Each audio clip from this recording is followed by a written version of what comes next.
میں یہ اپنی تعریف کے لیے نہیں کہہ رہا ہوں کہ بے باک ہیں ہم، نڈر ہیں، نہیں، ہم اس بات پر فخر کرتے ہیں کہ ہم مصطفیٰ کریم کے غلام ہیں، تو ڈر کس بات پر؟ کیونکہ ہمیں یہ بریلی کے امام نے تعلیم دی ہے، خوف نہ رکھ رضا ذرا تو تو ہے عبد مصطفیٰ، خوف نہ رکھ رضا ذرا تو تو ہے عبد مصطفیٰ، تیرے لیے امان ہے، تیرے لیے امان ہے۔ اور میرے مرشد نے یہ کہا تھا، مجھے کیا فکر ہو اختر، میرے یاور ہیں وہ یاور، بلاؤں کو جو میری خود گرفتار بلا کر دے۔ جس کے پاس یہ طاقت ہے اسے خوف کرنے کی ضرورت نہیں ہے۔ اور میں اب آپ کے درمیان اترتا ہوں تو یہی بات ڈال کر کے جاتا ہوں کہ اب جینا ہے تو سر اٹھا کر جینا ہے۔ صرف ایک مثال میں آپ کو بتا دوں، اللہ تبارک و تعالیٰ کی مدد تمہارے ساتھ بھی ہے، ہمارے ساتھ بھی ہے۔ کچھ کتے اگر ہڈیاں کھا لیں تو اس کا مطلب یہ نہیں ہے کہ پوری زمین پر انہوں نے فتح کر لیا۔ یہ آزمائش کا دور ہے۔ مکہ والے بلال حبشی کو انگاروں پہ سلا کر یہ سوچتے تھے کہ اسلام کو ہم ختم کر دیں، انہیں پتہ نہیں تھا کہ ان کی اولاد میں ہی اسلام آنے والا ہے۔ میرے عزیزو، اسی حال میں یہاں کے اور آپ کے آس پاس کے بھی بہت سارے کیڑے مکوڑے یہی سوچتے ہیں، کسی ایک مسلمان کو باندھ کر موب لنچنگ کر کے اس کی ویڈیو وائرل کریں گے، سب میں دہشت پیدا ہو جائے گی۔ یہی چیزیں آج پکڑ کر کے کسی کو مار کر کے کئی لوگوں کا قتل کیا انہوں نے، اور یہ سوچتے ہیں اس طرح ایک ایک کو پکڑ کر کے ماریں گے، کئی قتل کریں گے، مسلمان ویسے ہی ڈر کر کے دین چھوڑ دیں گے۔ اے مسلمانوں، آج تمہیں یہ بتانے کی ضرورت ہے ان درندوں کو کہ مار کاٹ کر کے اگر اسلام ختم ہوتا تو کربلا میں ختم ہو چکا ہوتا، جہاں ٹکڑے ٹکڑے ہو چکے تھے وہی ختم ہو جاتا تھا۔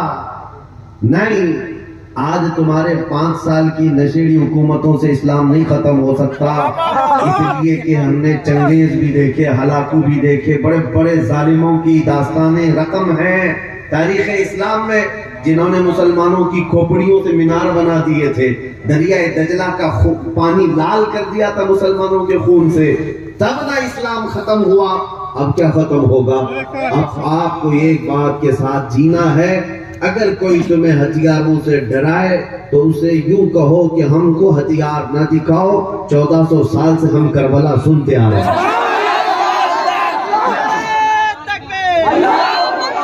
یہ وہ قوم ہے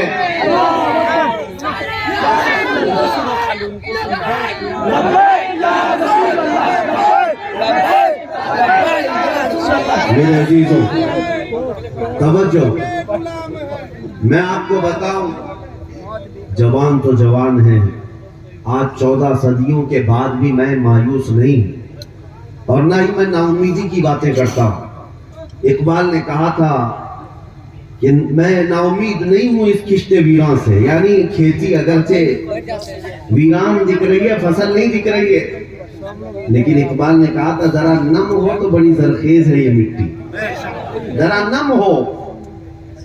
اس جماعت کے متعلق آپ کے سامنے ایک بات میں دہراتا ہوں، اکثر جگہوں پر میں یہ بات بولتے بولتے اتنی بات ہو گئی کہ میڈیا والے اس کو بہت سیریس لینے لگ گئے۔ اس کی وجہ کیا ہے؟ آپ کو مایوس کیا جاتا ہے یقیناً بہت سارے خطبہ کے ذریعے سے یا کئی نیوز کے ذریعے سے کہ تم ٹوٹے بکھرے ہوئے لوگ ہو، تم سب سے غریب لوگ ہو، تمہارا کوئی قائد نہیں، تمہارے پاس سیاست نہیں، تمہارے پاس حکومت نہیں، تمہارے عہدے نہیں ہیں، گورنمنٹ میں ڈپارٹمنٹ میں تمہارے چہرے نہیں ہیں، اور بہت ہی بکھری ہوئی جماعت ہے کہ ہر گاؤں میں 10 تو اختلافات کی الگ الگ تنظیمیں ہیں۔ سچ ہے، ہم مانتے ہیں کہ ساری چیزیں ہمارے ساتھ ہیں۔ یہ 14% قوم پورے ہندوستان میں رہ رہی ہے، ٹوٹی بکھری ہوئی ہے، ان کا قائد نہیں، ان کے پاس مال و دولت نہیں، ان کا سیاسی شعور نہیں، یہ کہیں پر بھی بھیڑ میں چلے جاتے ہیں، سب اپنی جگہ پر۔ لیکن میں یہ سوچتا ہوں، آپ کو بھی بتاتا ہوں، اگر یہ قوم ہم اور آپ اتنے ہی کمزور ہیں تو پھر 24 گھنٹے میڈیا ہم پر ڈسکس کیوں کرتی ہے؟ کمزور قوم کو تو کوئی دیکھنا ہی نہیں چاہیے، اس سے ہونا کیا ہے؟ لیکن آپ کو پتا ہے بہت سارے نیوز چینل ایسے ہیں جہاں ہمارا نام لیے بغیر ان کی دکان نہیں چلتی. ہر بات، ہر مدعا، ہر ڈیبیٹ، کبھی داڑھی ہوگا، کبھی ٹوپی ہوگی، کبھی برقع، کبھی نماز، کبھی اذان، کبھی منبر، کبھی مینار، یہی سب تو چل رہا ہے. تو پھر میں یہ پوچھتا ہوں کہ یہ قوم اتنی ٹوٹی ہوئی ہے، بکھری ہوئی ہے، کمزور ہے، پڑھی لکھی نہیں ہے، تو کیوں ان کے پیچھے اتنا پڑے ہو؟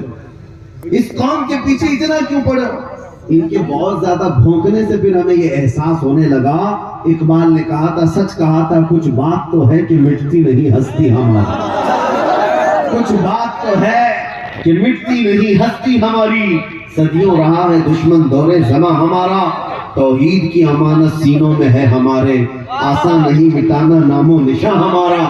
یونان و مصر و روما سب مٹ گئے جہاں سے، باقی مگر ہے اب تک نام و نشاں ہمارا. نعرہ تکبیر، نعرہ رسالت، مکہ کے اعلیٰ حضرت